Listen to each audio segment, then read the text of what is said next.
Welcome to another real-time strategy video. In this video I'm going to be talking about all the currently missing factions in the Total War Warhammer series of games as of January 2018. These factions will be ones that are not represented in any way currently, so this video will cover all currently missing factions in the game as of January 2018. So even if the faction is currently in the game but just not playable, then it will not be in this list.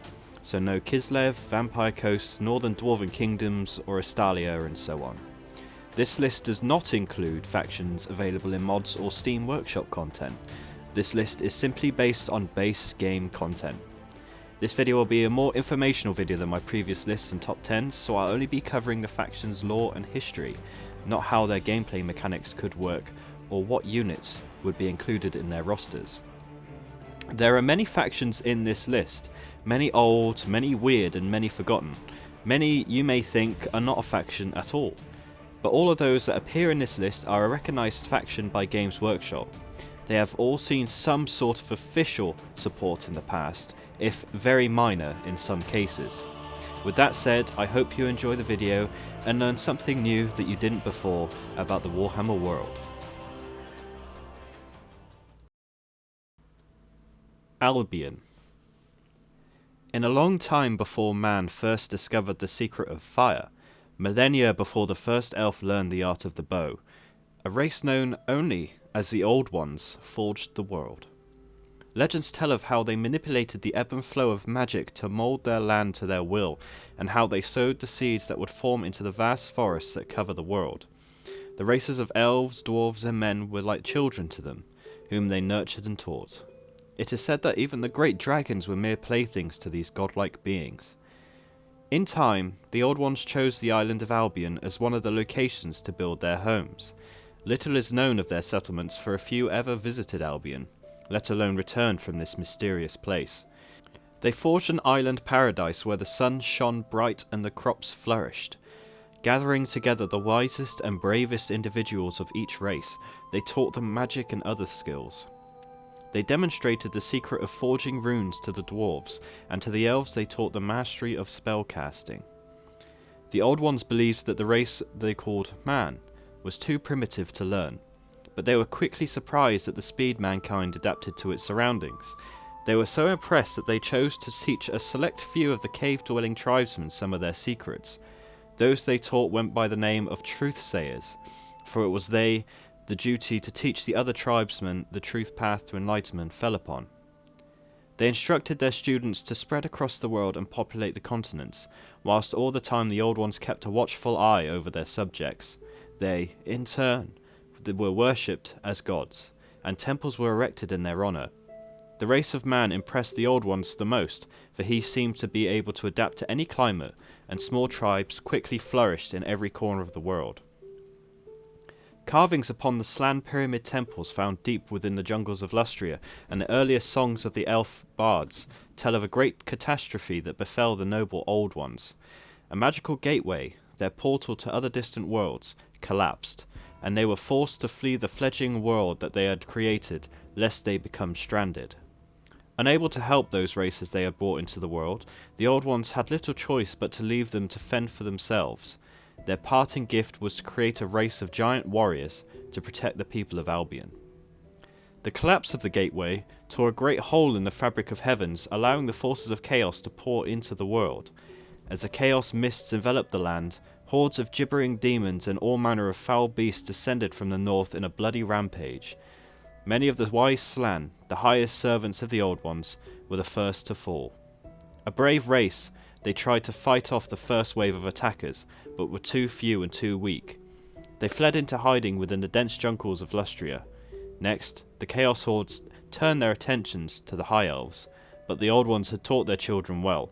The High Elves constructed a great vortex at the centre of the heart of Ulthuan to contain and drive back the dark mists. The mages of the elves created this vortex by building a series of stone circles to absorb and diffuse the chaos energy.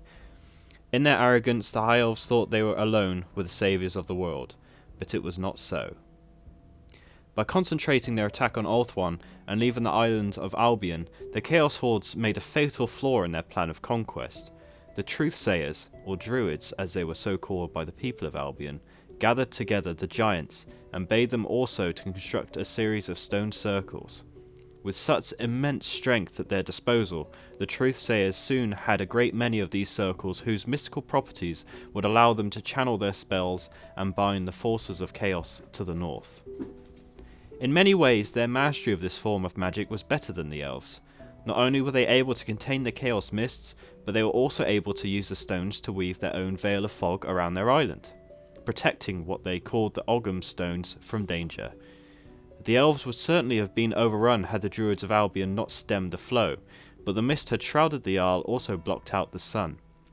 Something in the nature of the stone circles attracted rain and storms, and over a short period of time the fertile land of Albion became a boggy region where few crops grew. In absorbing much of the chaos energy, the soil of Albion itself became tainted, and once fertile fields quickly changed into quagmires where a man could sink without a trace.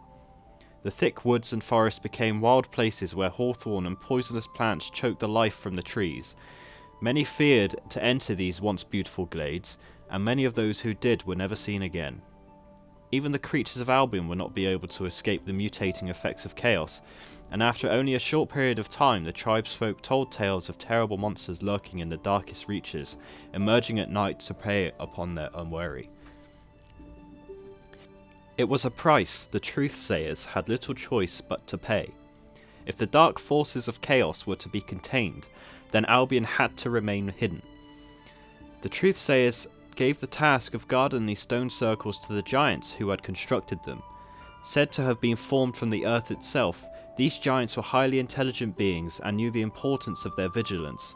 For a while stability was created. The High Elves flourished as a race, learning much of the world through their contact with other primitive races such as dwarves and men. The truthsayers of Albion, on the other hand, were isolated. They preferred the safety of their remote isle to the danger of the outside world and became introverted and reclusive. The giants also suffered from their imposed isolation. Centuries of inbreeding dulled their minds. When the danger of chaos vanished, they became bored and restless and resorted to mindless displays of strength in order to pass away the time. The tribes of men on the island also suffered a similar fate. With the disappearance of the old ones and a distinct lack of contact with the outside world, they degenerated into a race of warring tribesmen and primitive cave dwellers. During all this time, the truthsayers continued to teach a chosen few of each successive generation their secret magic, waiting for the day when their masters would return. Each truthsayer would be taught in minute detail the ritual ceremonies that were needed to maintain the mists that enveloped the island. They would each learn of the nature of the stones and the offerings that must be made so the magical power of these circles never waned. Over time, though, the ancient laws were slowly forgotten and, although the truthsayers still practiced their art, it was but a shadow compared to the powers that used to be at their command. Some practices still survived, though, and on the night of each full moon, the truthsayers would gather and perform ceremonies in order that the mystical energies remained bound to the stones. So it came to be that Albion remained a mysterious island. Many tales tell of raiding ships that had vanished into the mists never to be seen again. Occasionally the gossip in a tavern will turn to the tale of a friend who was shipwrecked on the isle and returned to tell stories of creatures that were half horse, half man, or of terrible one-eyed beasts that stalked the mists. Some even claimed to return with riches beyond a man's wildest dreams.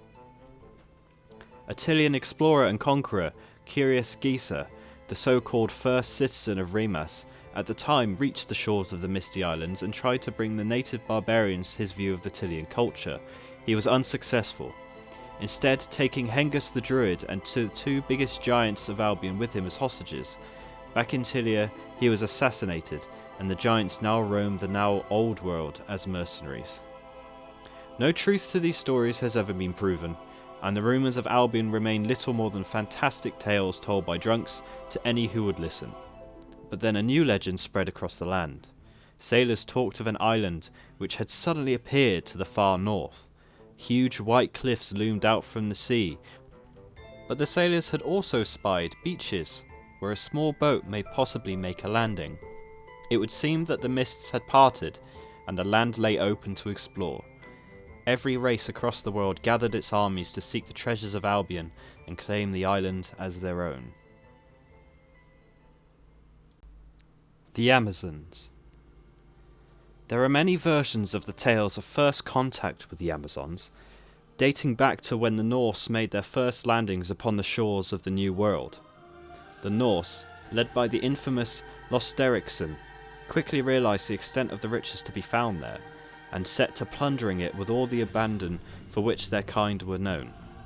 Whilst Losterikson sought to establish the settlement that eventually grew into the colony known as Skeggi, other chieftains led their men south, following the Cactus Coast, past the islands of Yolka and Quetzal, and into the mountain of the river Amazon. Amidst the strangling mangroves, stifling humidity, and coiling vapours, they spied on an island in the midst of the river. Upon its shores reared the indistinct form of a mighty statue, though they could not determine its exact shape. It appeared human and female. The invaders explored no further, for their longship was assailed by a storm of arrows and other, more arcane, projectiles. As men fell, those not killed by their wounds soon fell victim to the terrible effects of the bizarre weapons. The chieftains reluctantly ordered their men back to the sea. As they retreated, it is said that the ship's crews saw behind them a mass of warrior women, stood defiantly upon the shores of their island, intense hatred burning in their eyes. According to the sagas of the Norse, many battles have since been fought between the proud Northmen and the fierce Amazons. Many descriptions of their appearance in society exist, but as ever, most accounts are contradictory. Every account of the Amazons make it clear that they are an overtly warlike people, but there are tales of them finding common cause with others. They appear to have a complex and ritualistic approach to their interactions with the outsiders, and none can be sure whether they will remain on even remotely friendly terms for long. This is particularly evident when it comes to relations with the lizardmen. It would appear that the Amazons occupy at least one, and possibly more, sites that outsiders would take for being sacred to the lizardmen. The ruins of temples within which unknown lizardmen gods were once worshipped now form the foundations of Amazon settlements. The high priestesses of the Amazonian sisterhood bear items of undoubtedly lizardmen origin, yet the lizardmen make no obvious move to retrieve these. Rather, it appears as if the Amazons are accepted by the mage priests as part of their natural order of things. This is not to suggest, however, that these two parties never come to blows, for it is known that they do. It has even been reported that an Amazonian priestess was encountered by a merchant of the Empire adorned with the hide of a white-skinned skink priest, indication, if any were needed, that conflict exists between the two races. Relations with other races are much simpler. The Norse, upon their first contact with the Amazons, attempted to plunder their treasures, beginning an age of conflict between the two that lasted many centuries. Contact with other races is a similar of nature, and there have been many distinctly unpleasant instances of the warrior women being the targets of raids sponsored by imperial nobles seeking to abduct them and ship them back to the old world as curiosities for the imperial court. But not all contact with other races has been made upon the basis of conflict. On occasion, one or more Amazons have appeared to guide, advise, or even aid an army fighting with Lustria. In most instances, this has taken the form of a priestess lending counsel and magical aid to an army, forming a temporary peace until the battle is resolved. Exactly why they choose to help some armies and not others is an utter mystery, though some believe the Amazons follow some arcane prophecy that leads them to offer assistance in the defeat of certain foes, or the defense of certain sacred sites. Furthermore, there are several instances of priestesses of the Amazonian sisterhood aiding opposing armies. Though the priestesses have not been observed to directly attack one another, they have aided their respective allies in the defeat of their foes. It is possible the priestesses regard such battles as ritual combat, but with the blood of others shed in the place of their own. Perhaps they seek the ruination of both warring armies, guiding each towards inevitable and mutual destruction. Araby. South of Tilia, past the stormy seas of the Black Gulf, lies the kingdom of Araby. Here the decadent caliphs and sultans rule cities made of white stone, and their realms are the vast deserts, oases that glitter like jewels, and mountains inhabited by fierce nomad warriors. Several great cities form a loose coalition, though in effect they are all independent states with their own rulers, traditions and customs. The Sultan of all Araby claims to rule the whole peninsula, but has little real power over the independent coastal city-states, or over the fierce nomad tribes who wander the great desert of Araby. The sheikhs, emirs and sultans of Gofar, Lashiek and Martek live in unimaginable luxury, served by hundreds of slaves who will fulfill their every whim. Their harems are filled with voluptuous beauties from across the world, and their treasure chambers with all the splendour and wealth of the distant land. Some of these despots are cruel by their nature, ordering beheadings and mutilation of even the pettiest criminals, while others are great rulers and patrons of art and science. Arabians have some knowledge of gunpowder weapons, but their religious dogmas prevent them from developing socially and technologically. Arabians worship a single god, who is manifested on the world by his chosen prophets and share a common language. All Arabians speak and understand Arabic, although most of the merchant classes would be able to handle Old Worlder fairly easily. Most Arabians are shortish and swarthy, with hook noses and dark hair and eyes. Some of the Arabian kingdoms, or caliphates, lie upon the northern borders of the Southlands, and the people there are Negroid, although they share a common culture with other Arabians. The toughest fighters come from the nomadic tribes of the deserts, who are greatly feared by the more civilized traders who ply their trade along the caravan routes through the great deserts. The most notable warriors of Araby are the dervishes, fanatic religious warriors all too willing to die for their god. Another famous type are the eunuchs, individuals trained since birth to serve as guards or warriors. Not much is known about the society of the people of Araby, but from the few merchants and explorers who made their way into the kingdoms and empire of the Old World, it can be assumed that commerce and trade are an extremely important part of their society. The Arabians were able to establish and monopolize the trade routes into the lucrative jade and spice lands of the Far East, such as Cathay and Ind, as well as trading with the barbaric Norse tribes, establishing the largest slave market in the city of Kofar.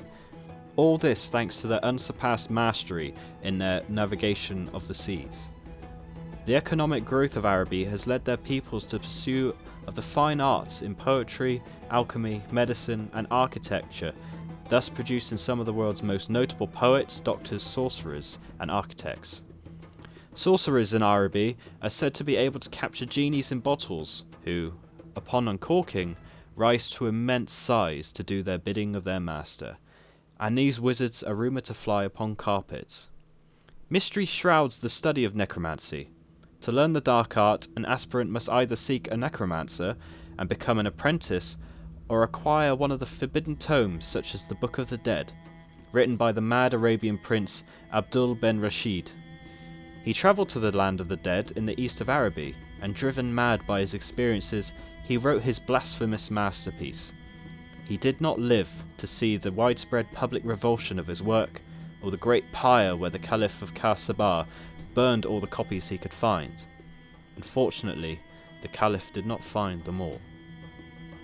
The sultans are proud of their troops, and especially of their cavalry, so that no expense is spared either on their equipment or maintenance. It is popularly supposed that the horses of Araby are descendant from elven horses brought over from the west many centuries ago. They are graceful and swift creatures, and are very highly valued. The very best of the Arabian foot soldiers are also well equipped, with steel armour, keen tulwars, gleaming helmets, and very fine silk clothing. These household troops or guards accompany the sultans when they travel beyond the grounds of their magnificent palaces. The loyalty of these troops is famous. They are amply rewarded with riches, luxuries, and the prestige as a result. The ordinary foot soldiers are more plainly equipped and usually carry simple iron-hafted spears or bows. As well as these regular and garrison troops, there are the irregular fighters from the desert tribes, including camel-mounted warriors from the lands to the south and east. Cathay. Past the World's Edge Mountains and across the Great Skull Lands on the other side of the Mountains of Morn and the vast steppes begin the uncharted lands. Only a single path travels to the east, known as the Silk Road. It runs through the untamed steppes until its destination, the fabled kingdom of Cathay. The lure of the Silk Road is great to the merchant houses of Tilia and the burgomeisters of the empire, as well as traders of Araby. But the road is far from safe. Roving bandits, steppe nomads, and the vast hobgoblin hordes of Hobgoblins who rule the steppes are an ever-present threat, and one that cannot be taken too lightly. Only one caravan out of 10 makes the trip safely. The travellers that return from Cathay tell tales of great golden pagodas and the inexhaustible armies of the eastern despots. They bring exotic spices and finest silks, gleaming gold, luxurious porcelain vases, and all manner of strange and wonderful items from the kingdom of the dragon, glimpses of the mysterious glory of the distant and rich Orient. They also bring tales of jade cities and high temples where mystics probe the movements of the heavenly bodies and the positions of the stars, of the scholars who inscribe every word ever uttered by the divine emperor. Many strange creatures are said to live in the land of Cathay, from serpentine dragons to gigantic living stone dogs, which guard the temples of the gods of Cathay. Records of travellers tell of the thousand foot soldiers of the emperor, the mystic brotherhoods of monks who can kill you with a touch of their hand, and the strange monkey warriors living high in the mountains of heaven. Most of these tales are highly fanciful, but certainly the empire of the celestial dragon must be a wondrous and rich place. But until the trade routes to the east are safe, it will remain a realm of legend. Chaos Dwarves. Many thousands of years ago, the dwarf race moved northwards from its ancestral home somewhere in the Southlands. They moved along the high ridge of mountains known as the World's Edge Mountains, following the trail of mineral ores and precious gems. The dwarves spread amongst the mountains, driven onwards by their lust for the secrets of rock and metal. Over a period of hundreds of years, they dug shafts and excavated cavernous underground cities. They sank mines deep into the mountain roots and constructed tunnels which carried them further north. Eventually, some time in the dim and distant past, the dwarves reached the upland region at the far north of the World's Edge Mountains, which they called Zun Uzkul, or the Great Skull Land.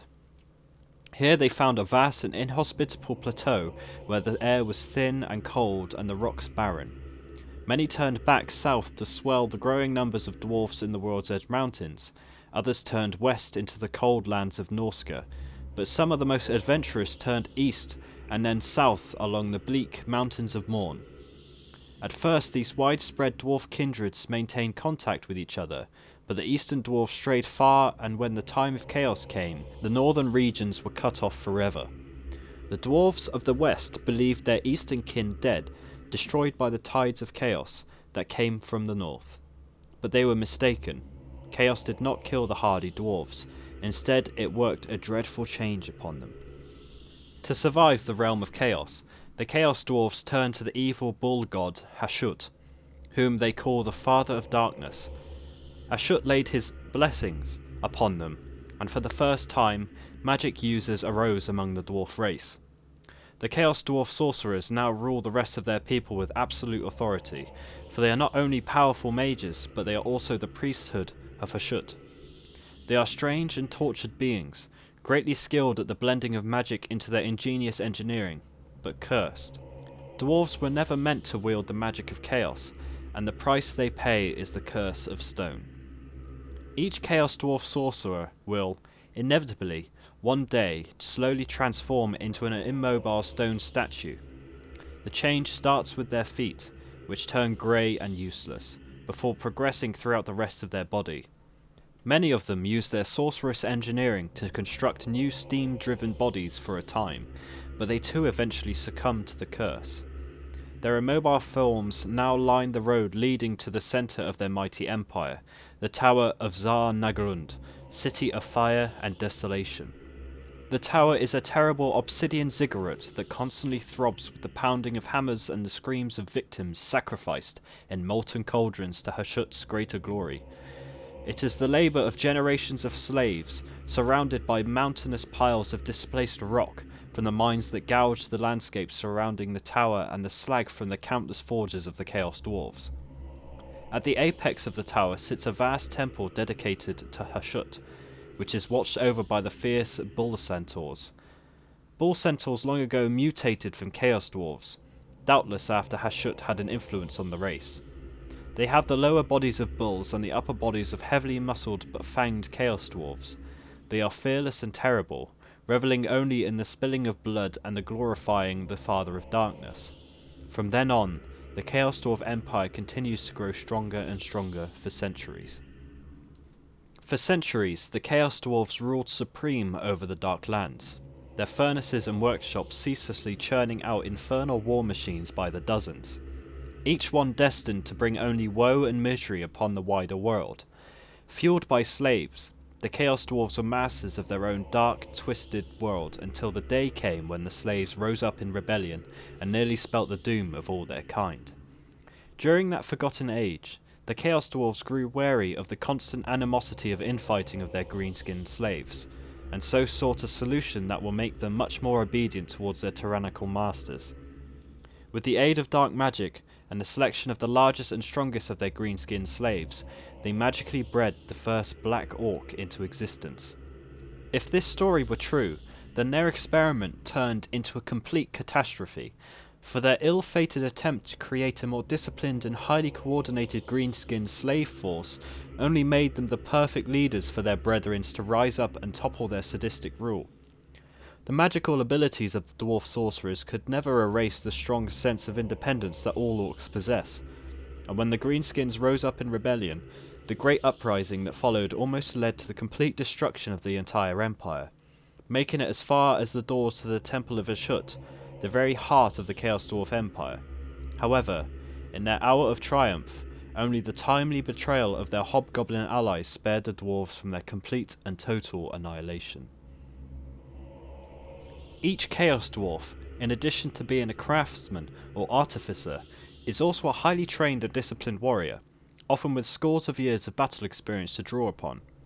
This martial skill is matched only by their cruel desire to utterly crush anything that would dare oppose them and grind it under their heels. There are relatively few Chaos Dwarves, and each and every one of them belongs to one of the Chaos Dwarf sorceress's bodies and soul. Chaos Dwarves are an unnerving sight in battle. They are brutish, grotesque figures plated in black or burnished armour of heavy plate and jagged scales, crowned with tall helms mounted with flame-tongued spiked coronas or sharpened horns.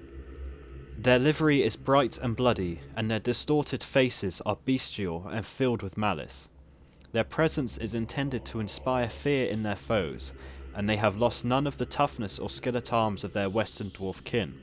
To them there are few greater pleasures than the bloody sundering of a foe, be it by crushing axe blow or the flesh-shredding volley of blunderbuss fire. Alongside these warriors, Chaos Dwarf armies make extensive use of their slave force, most notably their Orc, Goblin and Black Orc slaves, which are often overseen by Hobgoblin overseers. Yet, the true might of the Chaos Dwarfs does not come from their rune-etched weapons or black powder rifles, but from the massive war machines that accompany each and every one of their army. In the creation of arms and diabolical engines of destruction, the Chaos Dwarves of Zar Nagrund have no equal in the world save perhaps for the Skaven of Clan Skyer. Aside, however, from the superficial similarity of their desire to create ever more powerful devices, the approach and means to an end for the Chaos Dwarf and the Skaven could not be further apart. Where the Chaos Dwarfs favour craftsmanship and reliability over mere speed of creation, the Skaven care not for such considerations in favour of raw power and getting the device in operation as quickly as possible. However, the unpredictable the result, or potentially fatal, it is to the crew. To this end, the Skaven favour the use of the treacherous and potent warpstone in their works, which, while not unknown to the Chaos Dwarfs, they favour the arcane binding of demons through the sorcerous lore of Hashut in their most powerful devices instead. The end result can sometimes be no less dangerous to the hellsmith or crewman called upon to direct such a weapon, But to the minds of the Chaos Dwarfs, such calamity that may result will be caused by the result of weakness or ill discipline by the operator, or the will of Hashut, rather than chance, volatility, or shoddy workmanship. Even though their numbers have shown a slow but steady increase down the long centuries in which they have carved their empire from the Darklands, the Chaos Dwarfs are still few and far outnumbered in their realm by those over who they claim dominion by virtue of might and cruelty, their slaves.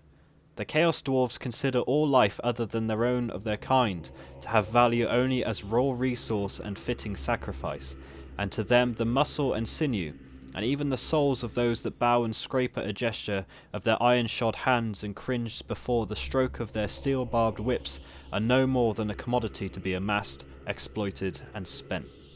Without slaves, Zarnagrund would not have been built, and its vast industries could not be maintained, and even now, the need for fresh blood and labour only increases with each passing year, and the desolate empire always hungers for more.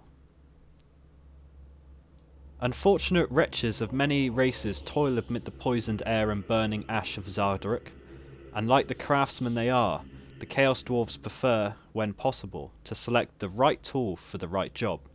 From mutilated elves flayed and bled to provide alchemical unguents to fettered and broken chaos beasts from the northern wastes, harnessed for their immense strength and tolerance for injury. But by far the most common slaves in the Chaos Dwarf realm are orcs and goblins, and this is not simply because they are native to the Darklands and its bordering mountains, but also because they are hardy creatures who will often last the longest in the noxious fumes and murderous conditions under which they are made to labour.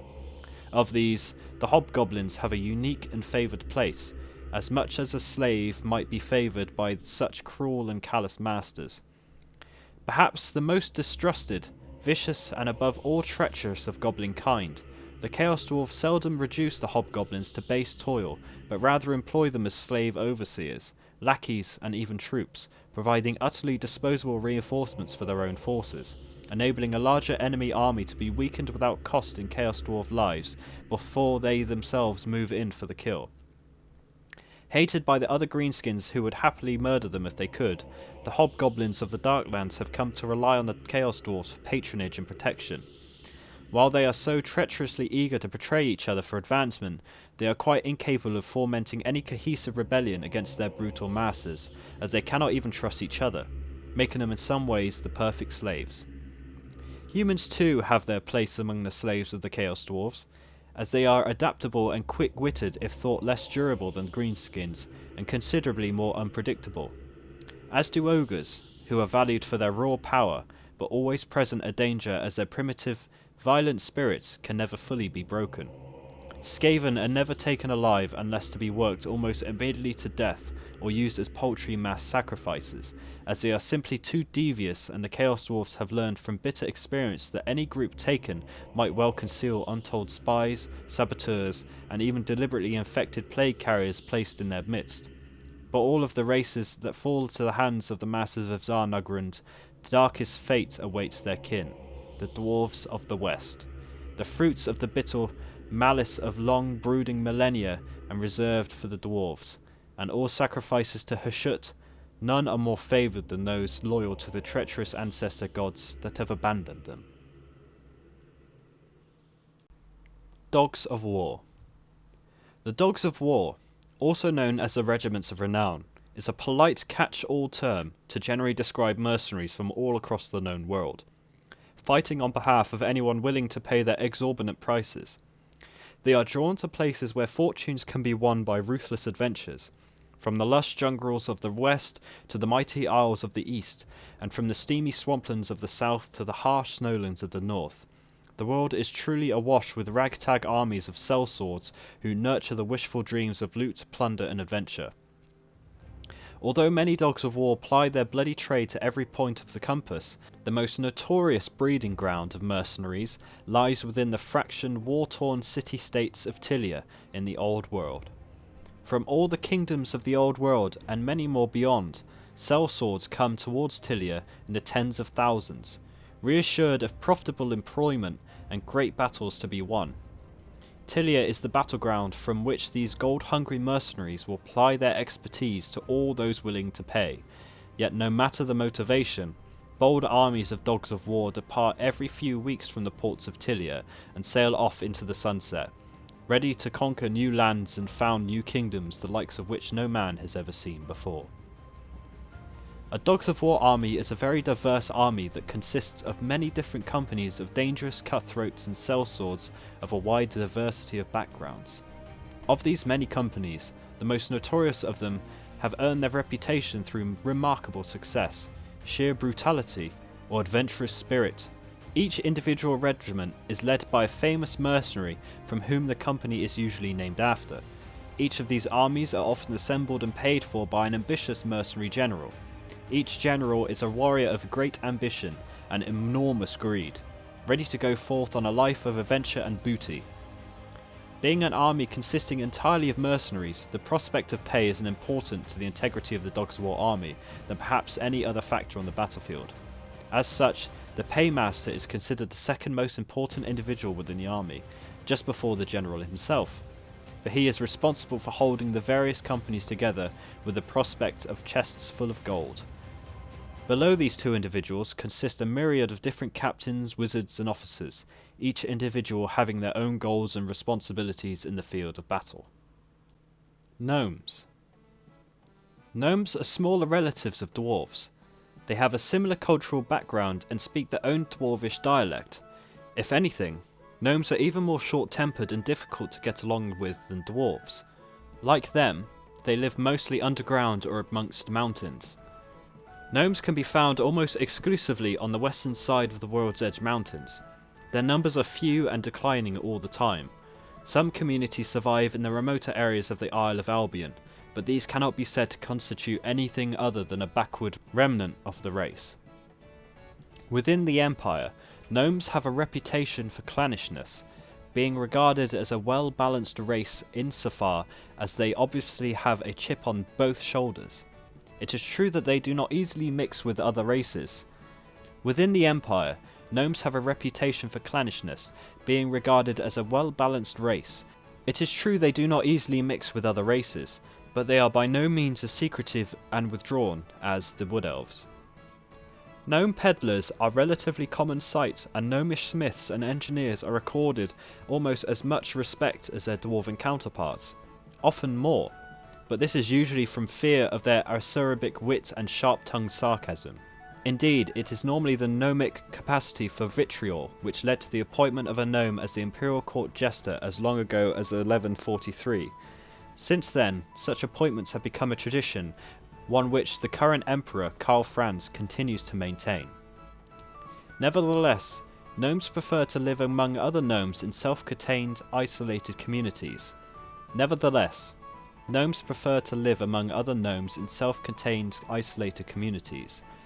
These are burrows or cavern networks beneath the Empire's limestone plateaus and other hill ranges. The gnomic fondness for fishing is almost as infamous as their love for practical jokes, and no permanent settlement is ever established far from a well-stocked fishing lake or river. Indeed, the gnomic skill with a rod and line is almost legendary. The largest gnomic community in the Empire, Glimdwarrow, is to be found beneath the hill range known as the Mirrormoors, and numbers nearly 1,000 inhabitants. Like other gnomic settlements, it is run along complex hierarchical lines, but since each member of the community has several different roles and correspondingly different statuses according to which role they are filling, gnomic society invariably strikes outsiders as an incomprehensible confusion. Even their cousins, the Dwarfs, find it difficult to fathom the significance of the innumerable gnomic customs and rules of etiquette. In each community, there is a clan overlord who acts as a sort of head of state, their religious leader who deals with matters spiritual, a craftsmaster who supervises mining and smithing activities, and a lawmaster who guards the secrets of the clan's history, preserves its learnings, and ensures that ancient customs and rituals are observed with clockwork precision. Some clans also have a spellmaster who passes on the gnomic skills in illusion weaving to those few gnomes deemed worthy of such an apprenticeship. Then of course, the society's warriors are trained in the use of weapons and assigned to the gnome guard. Unlike their close cousins, the Dwarfs, Gnomes have a strong affinity for magic, particularly illusionist magic. Gnomes see illusions as a natural extension of their love for jokes, tricks and gadgets. Within Gnome society, some clans have a spellmaster who passes on illusionist skills for apprentices. Some gnomes are present at the highest levels of the Empire College of Illusionists. Others follow their forebear, Addic, according to legend, the first gnome to leave Glimdwarrow and travel in human society and wander the Empire, either alone or with a band of travelling players, providing illusions as entertainment. Halflings. A race roughly half a man's size that has always seemed to be wherever mankind has gone. The dwarves record that a tribe of beardless manlings we first thought to be children travelled within the human tribes as they passed through the World's Edge Mountains. On the other hand, some Imperial scholars think the Halflings are a race of men experimented on by Verena to find a way to resist chaos, while a few others argued Reynald created them as a bizarre joke. Regardless of what others say, the Halflings simply say they are as they have always been, and they like it quite a lot, thank you very much. Being a rural folk, even in their own towns, the Halflings are earthy types who enjoy good food, strong drink, a good smoke, and a conversation that would turn a Marienburg Marine's ears blue. Expressive to a fault, Halflings think nothing of discussing their aunt's nightly business with perfect strangers in complete detail. Just to pass the time, you know. They love a good chat, and strangers are welcomed by farmers along the roads as long as they bring gossip, coin or lunch, preferably all three. Halflings outside the moot are usually seen by the small-minded as nothing more than cooks or thieves, or cooks and thieves, though this is rather unfair because it creates stereotypes out of two halfling traits. The first is their indisputable ability to make a fine meal out of almost any ingredients. The second is their differing views on property, ownership and theft. Most halflings have grown up in what is effectively a large extended family of siblings, aunts, uncles, cousins by the way of marriage and the like. The practice of taking what is needful, be it a pie, a few crowns or even a piece of jewellery, is deeply embedded in the halfling character. After all, if everyone is family, why should you ask permission? Of course they'll let you borrow it. These two traits have led to a perception outside the moot land of halflings as little more than domestic help you have to keep an eye on. The halflings worship the gods of the Empire, and Sigmar in particular is venerated as one of their great protectors, though there is no record of Sigmar ever mentioning halflings, let alone saving them from something. They have also their own gods, but their worship is much more casual than the devotions of humans, dwarves and elves. Esmeralda is the goddess of the home and hearth whom Pie Week honours, but there are others too. Phineas, patron of tobacco, with the ever full pouch. Josias the farmer, who always knows what the weather will be and can coax life out of the driest dirt. And Hyacinth, the goddess of fertility and childbirth. There are others, but they are obscure and little known to the outsiders. Halflings in the moot and elsewhere have been known as martial people, and the idea of halfling warriors is the butt of several jokes amongst humans. The truth, however, is somewhat different. In defence of their homeland, or quarters within a human town during a riot, the normally placid halflings can be aggressive and brave. As part of the war effort, Elder Hismi sent a large contingent of halflings to act as scouts and skirmishers for the Imperial Army. Several were mentioned in dispatches by their commanders for bravery, resourcefulness, though these were often accompanied by complaints from the quartermasters. Sturlanders in the southern and central parts of the province are particularly notable for their dislike of halflings, resenting the 1,500-year-old decision that stole their best farmland, the moot, and gave it to the shorties, and the belief that all halflings are thieves is stronger here than almost anywhere else in the Empire. In the town of Wurdern, there is a tradition when celebrating a child's birthday to make a straw man the size of a halfling, and stuff it with treats and candies that he stole from the children. Then, it is hung from a tree whilst blindfolded children beat it with sticks until it breaks and gives back the candy. Locals deny the drunks have occasionally used a real halfling for this. Hobgoblins. The hobgoblins are a distinctive subspecies of plain-dwelling goblins that are found only within the lands to the far east, in the rolling untamed plains of the eastern steppes, where lies the domains of Hobgoblin Khan and his Hobgoblin Empire, the greatest greenskin empire in the known world. The Hobgoblin race are considered traitors by all of their greenskin cousins, not because of their unbelievably treacherous nature, but by their treacherous betrayal of the greenskin uprising of Tsar Nagrund. This ultimate betrayal of their entire race and their inability to even trust each other has ensured that the Hobgoblins have become utterly enthralled to the brutal protection and patronage of the Chaos Dwarfs, making them in many ways the perfect slaves. Though hated by their kin, the Hobgoblins are nonetheless the scourge of the steppes, feared, hated and powerful in almost equal measure. Hobgoblins are widely abhorred for their cruelty, wickedness and their appalling standards for hygiene. Few Imperial scholars would be perverse enough to note the important differences between an ordinary goblin and a hobgoblin, and the truth is that the two subspecies are really quite similar. Physically, the hobgoblins are slightly taller, almost as tall as a man, yet they still walk in a stooped posture, with a smaller nose, needle-like teeth, and a perpetual sneer. Their red eyes are sly and shifty, and almost all hobgoblins have a distinct bony hump on their back, further emphasising their slovenly slouch. This bony plate that protects a hobgoblin's back most likely evolved due to one single defining characteristic that is more extreme than all of the other greenskin races. To all those that have ever faced a hobgoblin in person, they are known famously for being horrendously, irredeemably, remorselessly and unbelievably conniving and treacherous in their behaviours beyond those of any creature living within the world today.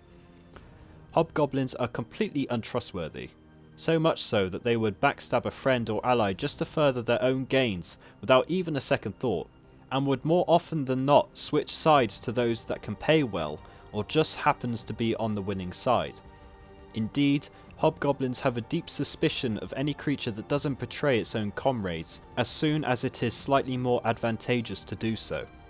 Self-preservation is a very strong instinct in the hobgoblin's mind, and they will endure any indignity to prolong or improve their miserable lives, or avoid suffering and anything like hard work. Like other goblin species, the hobgoblin are crafty, sneaky, treacherous, and near downright the most evilest race in the world. In fact, compared to goblins, the hobgoblins seem to bring this way of life to the extreme in their own society. Within their tribes and clans, they seem to form a rather twisted society where backstabbing, assassination, and use of poison is considered perfectly legitimate and often is a celebrated or distinguishable way of advancing in their society. Honour, traditional morals and the spirit of cooperation is entirely foreign to a hobgoblin's mind. When hobgoblins are not fighting amongst themselves, they make war on other races, mostly towards the great empire of Cathay, whom they have spent much of their history fighting against. However, these hobgoblin clans would also come across nomadic tribes of Northmen such as Kurgan and the Hung of the eastern steppes. Like the hobgoblins, these human warriors are primarily nomadic horse warriors, and huge running battles between thousands of mounted troops regularly sweep across the steppes, staining the plains red with hundreds of battles that have raged on for countless generations. In an effort to stem the tides of the hobgoblin, the emperors of Cathay built the Great Bastion, a 1,000-mile-long wall hundreds of feet high, which protects Cathay's northern borders from the worst hobgoblin or chaos incursions. Yet the bastion itself is just simply far too large for the Grand Empire to completely garrison, so this occasional ravening hordes of hobgoblin raiders would break or scale the walls of the bastion and cause havoc to the rice fields and villages that lie just beyond. The hobgoblins for all time will always be an ever-present threat towards the races living in or near the lands of the eastern steppes, and will forever be known as the Scourge of the East. The Kingdoms of Ind. The closest of the three human-populated lands of the East is Ind. Exotic spices, jade and other treasures lure the adventurous to this sweltering realm, although few return. Some fall prey to bestial creatures on the route to Ind, others are captured and sacrificed by bloodthirsty cults. However, travellers that do return report that the rulers of Ind are wealthy and generous, living in opulent palaces surrounded by slaves and servants, and are great patrons of arts and Ind's many golden temples. A deeply spiritual land, its peoples may seem strangely content to outsiders, but it is their odd way of dealing with the horrors of life and should not distract the traveller from the perils of this place. A favoured destination for spice merchants from all across the world, who eagerly travel there to buy rare and valued herbs, it can be difficult to understand the customs of the locals. In fact, doing something as simple as crossing a bridge the wrong way or eating meat can stir up the ire of the locals in some places, bringing down swift retribution upon the confused traveller. The gods of Ind are also a puzzling lot. The travellers are advised to smile politely and nod, as a local offers up prayers to his mouse or weevil deity, all while content in the knowledge that Sigmar could crush them had he half a mind. Many are the tales of wonder told by spice merchants returned from the lands in the east of the Old World, but few such yarns can be as bizarre as the accounts of the creatures said to reside in the verdant rainforests of central Ind. The lands of Ind are rich and fertile, and ruled by aristocratic overlords from their gorgeous palaces, yet the people are poor and superstitious, and revere a staggering array of gods and spirits, leaving offerings and saying prayers to them ceaselessly as they go about their day. South of Ind lie the Isles of the Monkey King, where most sought after spices are harvested to be exported by the Sea Elves and then bought by the richest merchants of the Old World in Marienburg. There's no clear relation between those islands and the Monkey King that seized power in Cathay, the Ogre Kingdoms. The Ogre race as a whole are a completely superstitious and illiterate group, and thus there are very little to no recorded accounts of history within their race. What little information about their history remains can only be deciphered from ancient cave paintings or the oral stories passed down their culture from generation to generation.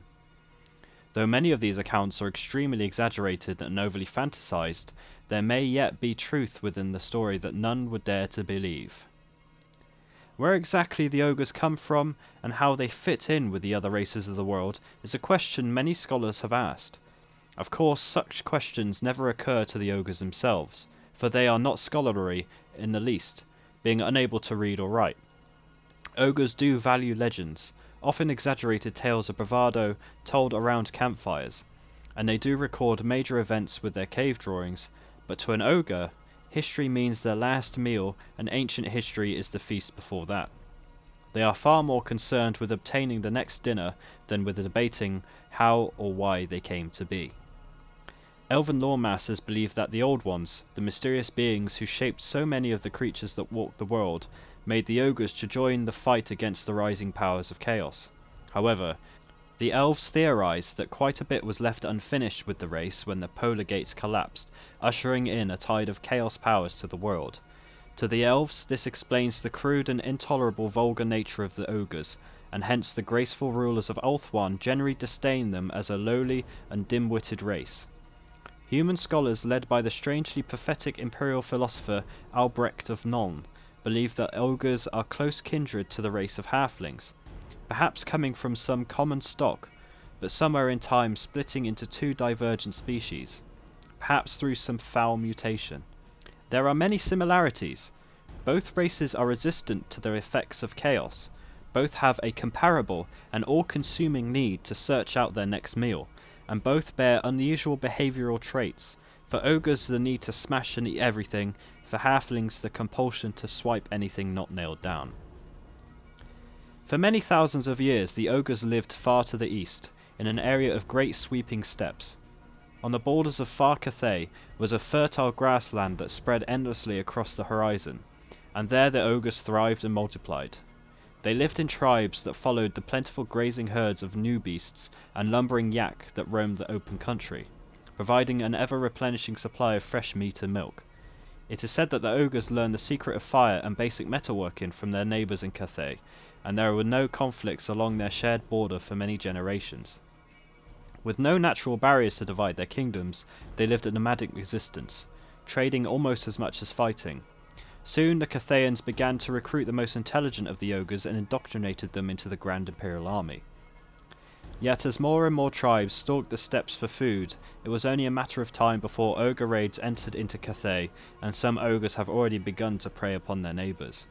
Before long, the simple peasant children working in the rice fields began to go missing, and the ogre race began to take the liking of Cathayan flesh. With the peaceable relations eroding away, the celestial dragon emperor, his most excellent majesty Zhen Huang of the Imperial Empire of Cathay, had finally had enough of the ogres. Whether Zhen Huang's coven of ancient astronomers had anything to do with the catastrophe that befell the ogres remains speculation. Not long after bones began to litter the paddy fields that a great burning light appeared in the sky. It increased in brightness and size with every passing day until it eclipsed even the great spheres of Morsleeb and Mansleeb. Over the weeks it grew to be a baleful, glowering orb that crackled and spat above the plains, turning night into day and driving the wildlife of the steppes mad with fear. A corona of sickly green light came into focus around the comet as it grew ever closer, and fanciful observers even claimed that this new celestial body had a face, or more accurately, a mouth. One fateful night, the comet slammed into the ogre homelands with such force that it was felt half the world away. All life around the impact site was obliterated in an instant. 2/3 of the ogre population was extinguished as if smote by an angry god. Only those near the edge of the plains escaped immediate destruction. The raging firestorms that followed the comet's fall incinerated everything for miles, and distant witnesses said that it seemed as if the beasts of living flame hunted the lands. Should any have been close enough to peer into the massive crater, they would have seen that the comet had burrowed deep into the heart of the world. Not all ogres were destroyed. Those farthest from the impact survived, but for them the worst was yet to come. The once vital plains were reduced to a searing desert of howling sandstorms and toxic mists. The grasslands were gone, the beast herds were dead, and there was nothing in the wasteland to provide nourishment, so the remaining ogres soon fell to starvation. Cannibalism quickly set in, and an unnatural hunger gnawed away at the once full bellies of the ogres. Perhaps the whole disaster was engineered by the Dragon Emperor's coven of astromancers, or perhaps it was some ill turn of fate that crashed the comet directly into the heart of their homeland. But to the ogres, it seemed that a vengeful deity had fallen upon them, a great and terrible maw that existed purely to feed. Thus, the insatiable and merciless god of the ogres was born. The remaining ogres were reduced in number, but the survivors proved to be the strongest of their species, for the weak did not last long. With bellies aching from hunger, desperate tribes wandered the barrens seeking any kind of substance, while keeping wary eyes on the sporadic storms that scoured the empty plains.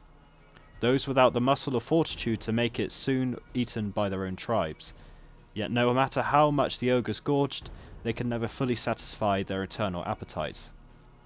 Mired in the barren wastes with no food and suffering endless hunger pangs, there was little choice for the survivors but to move elsewhere. A great cloud of poisonous vapours hung over the comet's wake, blocking all eastwards routes towards Cathay, so the ogres were forced to travel to the unexplored west. Ogre legend tells of Groth Onefinger, a prophet amongst his kind who, before departing the old lands, dared to lead his tribe on a journey across the deadly desert to look upon, and offer sacrifice to, this new and powerful god. It was no easy matter travelling to the collision site. Hunger, flesh-tearing cyclones and nameless monsters plagued Groth and his tribe. As they neared the impact zone, the fierce winds suddenly changed. Instead of swirling aimlessly, the wind now rushed inwards towards the crater's hole. So strong was that pull that the ogres had to fight for every step, lest the intake suck them into the great pit. When Groth and his tribe reached the edge, hunkering down and gripping the edge for dear life, what they saw was astounding, and it has since been depicted on countless gut plates and banners, and is forever etched into the consciousness of the ogre race. The gaping hole that stretched before Groth was immense, like some newly grown inland sea, except there was no water within, only empty, plummeting blackness. Its edge was filled with ridge upon ridge of jagged teeth and rippling, convulsing muscle that stretched down into the vast nothingness. Here was a gullet so bottomless it could swallow the ogre race into oblivion and still hunger for more. Groth and some few survivors returned with tales that filled the remaining ogres with awe.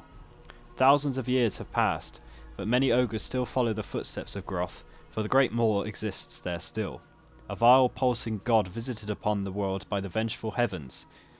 Not all who take that journey return, for the trip is deadly. Where once vast herds grazed, now giant razor-limbed insects lurk, waiting to burst from under the wasted land to attack unwary prey. Large carrion birds ride high on the thermals above, keen eyes searching for their next meal. Most deadly of all, however, is the Great Maw itself, for it still hungers. The presence of the Great Maw writhes in the minds of all ogres, beckoning them to return, to stand upon the mighty precipice. So ogres have become a restless race, forever seeking to escape from that whisper in the back of their minds that pulls them back to their gluttonous yet insatiable god. Some ogres, those that have travelled around the globe, even claim that there is another maw in the ocean on the far side of the world, a vast fanged whirlpool that devours any ship that strays too close. Yet no distance is great enough to escape the pull and lure of the Great Maw. No ritual or feast can fully appease its eternal appetite, and, whilst it hungers still, its barbarous sons will feed and feed and feed until they consume the world. Those ogres who made it past the first few peaks on their grand migration made a fateful discovery. The upper mountain tops were permanently wreathed in mist, but when that cloud cover was breached, it could be seen that those mighty mountains soared higher still, surely standing as the highest and steepest range in the world. There, far above the clouds, the ogres first observed the Sky Titans and their vast herds. The Sky Titans were an ancient race, much taller and far more intelligent than the giants of today. The Sky Titans had hewn vast fortresses into the mountains themselves, blunt, megalithic citadels that overlooked shimmering seas of clouds, pierced by great islands of rock on which stood other castles. Hermetic by nature, the Sky Titans had long ago forgotten about other races of the world, for they were content in their reclusive realm. Hidden from others by the sheer inaccessible nature of the peaks and their shrouding cover of cloud, the Sky Titans rarely descended below the tree line, save only to tend their herds of cave beasts and enormous mammoths. It was these gargantuan beasts that the ogres first encountered, and the ravenous ogres at first thought that they had reached some golden realm of plenty and a veritable promised land of red meat. They were utterly unprepared for herds of animals as fierce and as dangerous as these. However, many ogres found that, instead of a gluttonous feast, they were instead gored by mighty tusks or stomped to death beneath thunderous hooves. The ogres swiftly learned that the only way to pull down such creatures was to work together, separating a single beast from the pack, much as they had observed the giant wolves hunting the snowy slopes. Noting the growing losses amongst their herds, the Sky Titans were soon made aware of this new ugly threat that had climbed the mountains to assail them. Although alarmed, the Sky Titans were far from helpless, and they unleashed lightning storms of avalanches, slaying many ogres and driving others off the mountainside to fall to their doom. Thus began what the ogres call the War in the Heavens, pitting the last surviving ogre tribes against the Sky Titans. Always the attackers, the ogres surrounded and besieged each peak while the Sky Titans defended their castles with enormous cannons, their largest and most loyal herd beasts, and, finally, their vast bodies, stomping upon ogres or snatching them up and hurling them great distances so they plummeted through the clouds and fell many miles to their deaths. Although their population had been drastically reduced, the ogres still outnumbered the Sky Titans by hundreds to one, and, what's more, the ogres attacked together in tribes, whilst the Sky Titans lived alone in their fortress-like peaks, too solitary to ever unite under a single banner. The war was a bitter one, but with every victory the ogres grew stronger, as every battle provided an absolute glut of flesh. One by one the isolated mountaintop keeps fell, and bloody feasts took place in their colossal halls. The more fortunate victims were already dead when the eating began, but by no means were all so lucky. As the ogres rampaged further into the mountain range, they noticed that not only did the mountains tower even taller, but the Sky Titans also grew larger and larger. The most ancient of that long-lived race grew to enormous sizes, yet over the great ages of their lives the Sky Titans became even more sedentary, until finally becoming like the mountains themselves. Many ogres believed that the final peaks that they climbed in the ancient giant lands were not mountains at all, but instead the eldest of the Sky Titans, now permanently erothed in living stone. If this was so, they were the last of their kind, for the ogres could find no more, and they reckoned that they had devoured the entire race down to the last finger bone. There was rumour of the final few Sky Titans unfettering their mountain tops and sailing away on the clouds, but if this were true, none could say to where the refugees fled or even if they arrived there safely. Not content with destroying their foes utterly, the ogres slaughtered their herds of beasts and rampaged across the peaks, toppling castles into the valleys below. Today, only a few shattered stone shells and a wide scattering of immense ruins on the valley floors give any evidence of the once proud race of gentle giants and the amazing heights they had reached with their architectural marvels. For a while, the ogres were content to stay put, sprawling out atop the shattered halls of the Sky Titans and dining on the dwindling and now shepherdless creatures. Yet there, on the very roof of the world, the ogres began feeling the ill effects of living at such heights. Great clouds of debris from the explosive coming of the Great Maw continued to be carried upon the wind from the east, and it fell heavily on those highest peaks. At night the skies shimmered with an unnatural aurora, and, instinctively, the ogres knew that they must press onwards. Some few foolhardy ones stayed, choosing to live high up above the clouds despite the premonitions many felt. Although ogres have been proven particularly stubborn to the mutating effects of chaos, they are by no means immune. Over the centuries, the ogres that stayed to eke out a living amongst the dust-tainted sky castles regressed in nature until they became feral and bestial. They evolved white shaggy fur and long talons, and a new affinity for the harsh cold in which they lived. Thus was the mountaintop race of the Yetis born, and although rare, the abominable creatures have spread to many other high places of the world, where they prey on all who dare those frosty realms. As the majority of the ogre tribes descended the colossal mountains of the ancient giant lands, they headed further westwards, into the range known as the Mountains of Morn. There the ogres found the air more wholesome, for the unnatural storms and their mutating effects spent their fury on the taller slopes that they had left behind. The peaks and valleys of the Mountains of Morn were rich hunting grounds, harbouring a dizzying profusion of creatures. The ogre tribes settled in, establishing lairs and campsites amidst the craggy valley floors. Although there were many battles to drive out monstrous creatures, and full-scale wars with the tribes of Greenskins, Skaven clans, and even a few far-flung dwarf mines that needed to be broken down into and given a good scouring, before long the ogres came to dominate the land so fully that their area became known as the Ogre Kingdoms. Pygmies. Now, while I talk about this race, I'm not actually going to show any models or artwork for them, because quite simply it's outdated. And when I mean outdated, I mean it's kind of racially sensitive now. There's a reason the Pygmies have not come back, and that is probably because it would cause an outroar if they were released today.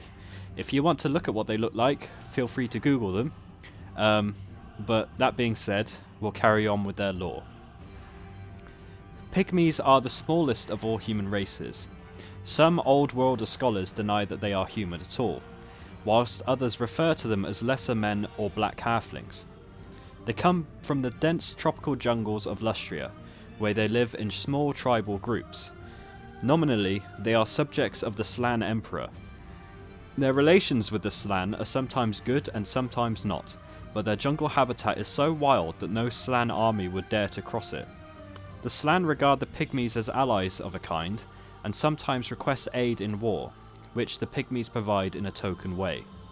The Pygmies' chief skills are hunting and tracking rather than formal fighting, and their characteristic weapon is the blowpipe.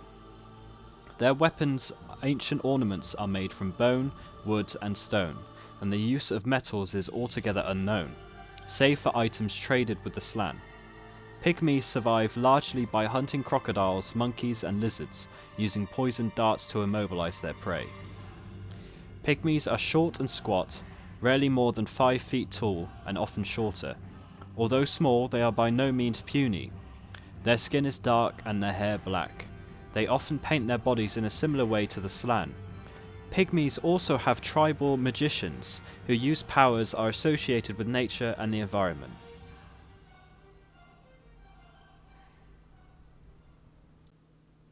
Zoets. In many parts of the Old World, Zoets are regarded as creatures of legend.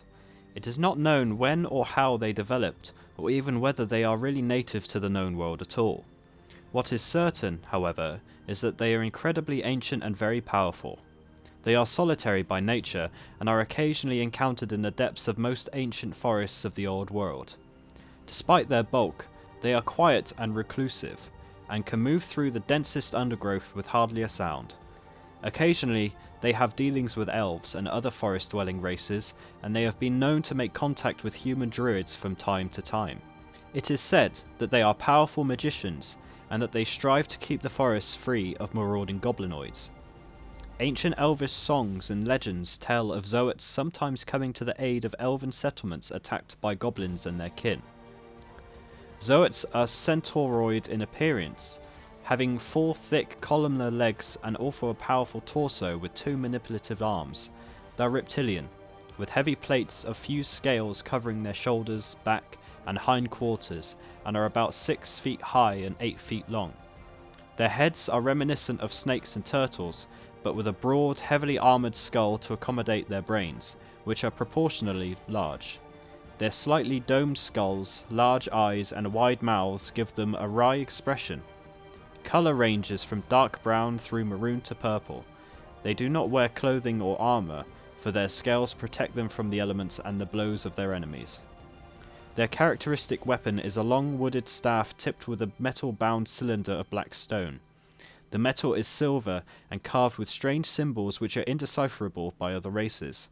These weapons are wielding as a large 2-handed mace, and only a Zoet can use them effectively. All Zoets seem to speak a common grinding, rumbling tongue. They may also speak Elvish and, occasionally, the language of the Druids. Chaos Demons.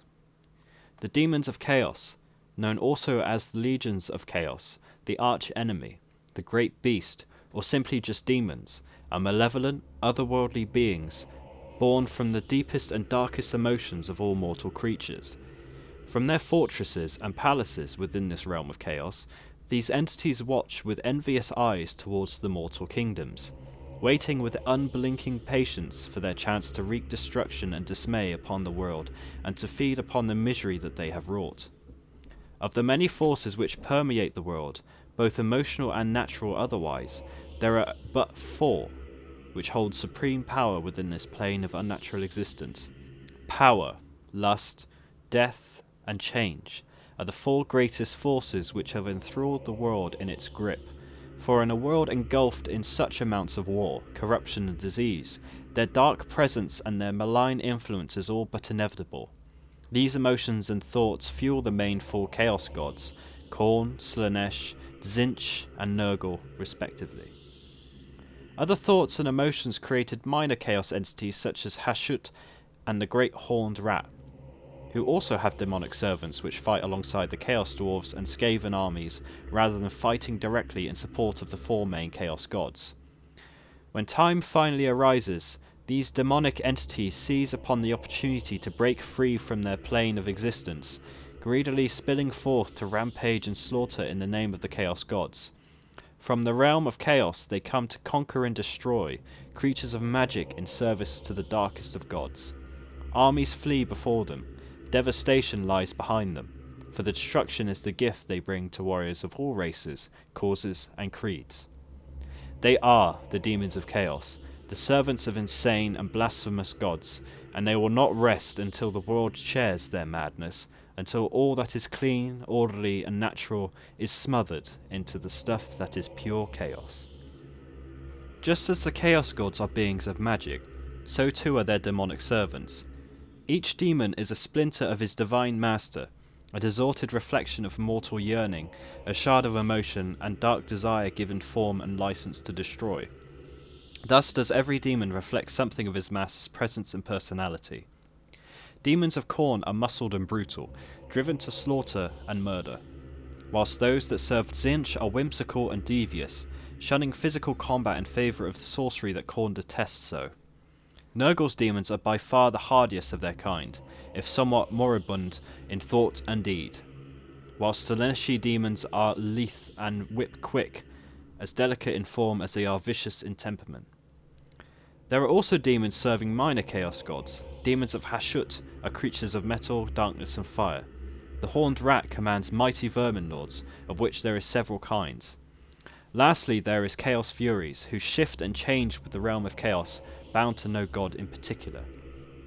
Regardless of form, demons are unnaturally resilient, able to shrug off blows that would tear another creature asunder. Indeed, a demon cannot truly be slain. Its physical body can be destroyed, true enough, but this merely banishes the demon's spirit into the swirling wellspring of magical energy known as the Forge of Souls. Thus vanquished, the demon embarks on the process of creating a new body to inhabit, and dreams of vengeance against those that humbled it so. Demons can only enter the mortal world if sustained by magic. Whilst magic flows, a demon is nigh unstoppable, for it cares naught for the plight of its fellows, and fears nothing save the terrible wrath of the Chaos Gods themselves. Thus are the battles within the realms of chaos, where magic suffuses every particle of dust and air, ceaseless and interminable things, with victors but slowly determined, if indeed they are determined at all. Yet when the demons spill over into the mortal plane, their power waxes and wanes with the winds of magic, making them highly unpredictable foes. A demonic host can vanish on the cusp of victory, cast back into the realm of chaos as its sustaining magic fades. Conversely, a demon army can be whittled away to almost nothing, only to come back stronger and fiercer than ever when the winds of magic howl. Thus, the greatest demonic incursions are born of storms of magic, of reckless, wizardly duels and other sorcerous calamities. In the frozen north, where a swirling gateway spews raw chaos into the world, demons have free rein to sow terror and malice. Little wonder is it then that the mortal inhabitants of these climes have turned to worship the demon masters. Yet the world is so suffused by sorcerous energy, the winds of magic so prone to ebb and flow, that almost any arcane event can prove sufficient to loose demons upon the world. Indeed, the world contains many places where the walls between reality and uncreation are particularly thin, legacies of wild magic through which the demons of chaos can bring ruination and death. There are countless other places where the tide of reckless magic is kept in check only by the careful artifice of mortal creatures. The sites of elven waystones and Lustrian temple cities, to name a few. The disruption, or worse, the destruction, of such places can loose so much raw magic that the resulting demonic incursions can last years, decades, or even centuries. Though they might share many characteristics, no two demons are entirely alike. All the infinite varieties that chaos commands can be found amongst the warriors of the demonic hosts. Many demons sport extra appendages, magic weapons, or other, even odder, powers that are the envy, or sometimes the pity, of their peers. Such oddities are bestowed by the demon's patron in celebration of glorious service or in punishment for failure. It's not always possible to tell one from the other. Though they are birthed of chaos, there seems to be a strange order to the chaos spawn of the dark gods. Scholars have identified types of demon, ranked by relative levels of power and countless in number. Each seems unique in their awfulness, but they are also alike. There are distinct forms that arise to curse the old world time and again, each foul type fulfilling a particular role in some unknowable master plan. There is no understanding the reasons for these demon breeds. There is simply the inscrutable way of chaos. There are three loose groups of demons: beast, lesser, and greater. Though even these classifications do not encompass exalted demons, demon princes, or the myriads of the least of all the fiends that lurk in the spaces between the realms of ruinous powers. Beasts are lowly fiends that exist only to serve the wishes and needs of mortal servants. Champions sometimes use them as steeds or as grunts in their armies. Their dim intelligence doesn't make them any less dangerous, and in some ways it makes them even more so, since they have no concerns for their own health and safety. Though it is possible to summon one of these creatures, they are more often sent into the mortal world by the dark gods. When bound to the service of a champion or similar owner, they seem to be able to cross the borders between the Chaos Wastes and the realms of chaos with impunity, entering and leaving at will. Lesser demons have the capacity for thought and reason, and they plot and plan in their ongoing effort to undo mankind's morality. Though powerful or horrifying, most mortals can deal with them for short periods without compromising their sanity or lives. Harbingers of Doom. The greater demons are the most powerful servants of the dark gods. They are among the mightiest creatures in the entire world, and when they appear, they scorch the very land for miles around with their corruption. Nippon. Located somewhere off the coast of the mainland of the Far East, Nippon is said to be a powerful feudal kingdom where knights, resplendent in brightly coloured armour made of lacquered wood, enforce a complex and rigid class system. Said to be intensely distrustful of outsiders, they only permit foreigners to travel in their lands rarely. Little else is known about Nippon, though doubtless if the rest of the world is anything to go by, it will be populated by its own unique and deadly monsters and perils. And there it is, all the current missing factions in Total War Warhammer series. I hope you've enjoyed this quite long video, and I hope you've learned something about the Warhammer world and its lore and very mysterious, varied races. If you did, leave a comment below and maybe a like, and I will see you next time.